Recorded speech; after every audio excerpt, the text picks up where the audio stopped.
విశాఖలో నేటి నుంచి అంతర్జాతీయ నౌకాదళ విన్యాసాల ఉత్సవం మిలన్ 2024 జరగనుంది. తూర్పు నౌకాదళం ఆధ్వర్యంలో జరగనున్న ఈ వేడుకలకు ఈ నెల 27 వరకు కొనసాగే ఈ విన్యాసాల కోసం 50 దేశాల నుంచి ప్రతినిధులు, 20కి పైగా యుద్ధ నౌకలు, విమానాలు వస్తున్నాయి. వీటిలో కొన్ని ఇప్పటికే విశాఖపట్నం హార్బర్కు చేరుకున్నాయి. మిలాన్ తొలి దశలో భాగంగా అన్ని దేశాల నౌకాదళాలు కలిసి ఆర్కే బీచ్లో ఇంటర్నేషనల్ సిటీ పెరేడ్ నిర్వహిస్తున్నాయి. 2022 తర్వాత మళ్లీ 2 ఏళ్లకు దీనినే విశాఖలోనే నిర్వహిస్తున్నారు. One of hidden marauders.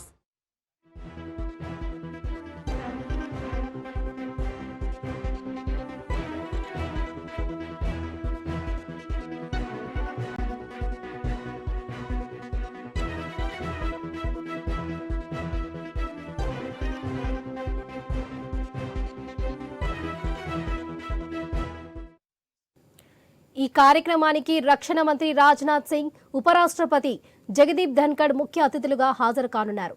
Melon 2024 అంతర్జాతీయ పరేడ్ ప్రత్యేక ఆకర్షణ కానుంది.